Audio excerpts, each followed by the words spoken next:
The problem with living for want is also because the list is never going to be complete.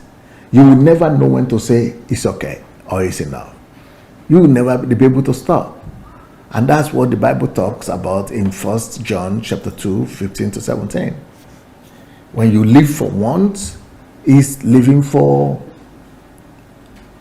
the lust of the eyes and the lust of the flesh and the pride of life. It's never going to be satisfied. It's never going to be enough. So the list will never be exhausted. You will always live in eternal dissatisfaction. So in your heart, you will never really be completely satisfied. You will always be feeling, no matter what you have, that there is still something lacking, there is still something you are missing. You will never be completely satisfied. So wants don't satisfy. Those people who live for wants, they never really get satisfied. They never get happy. Because if you don't have satisfaction, you will never be happy. For you to be happy, you must have a limit, a definition of what makes you happy. And it must be a finite, a limited list. Because if it's unlimited list, then, you will never be happy. So that is one problem with want.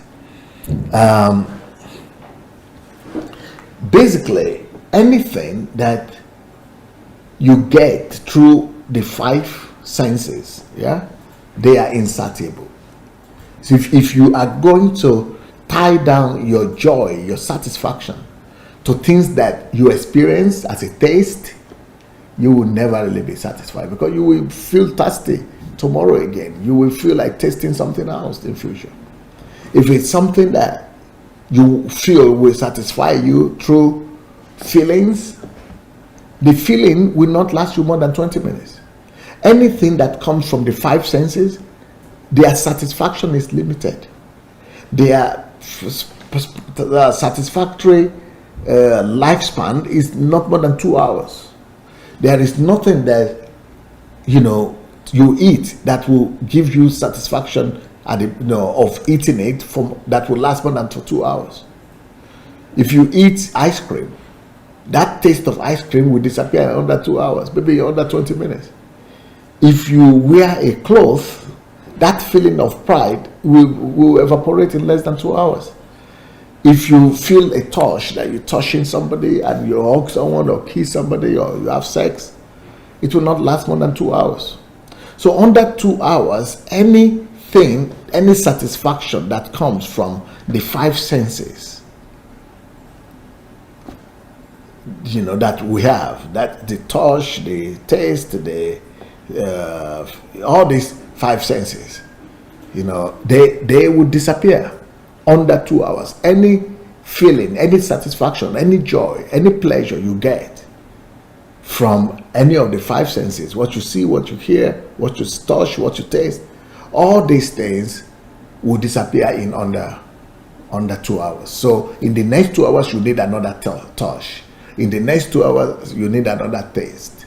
In the next 2 hours, you have already forgotten how that tasted like or feels like. So that's why we don't live for these things that are connected with what we want.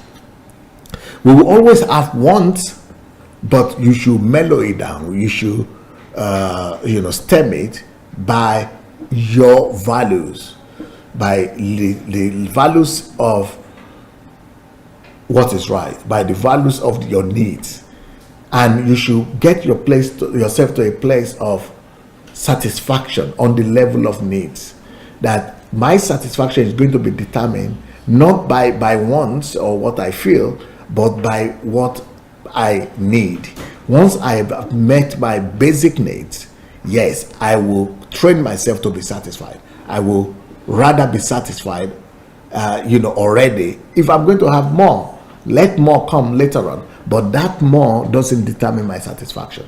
I was already satisfied before I get the more. So if more is going to come, let it come. But if it's going to come or not going to come, I'm already satisfied anyway.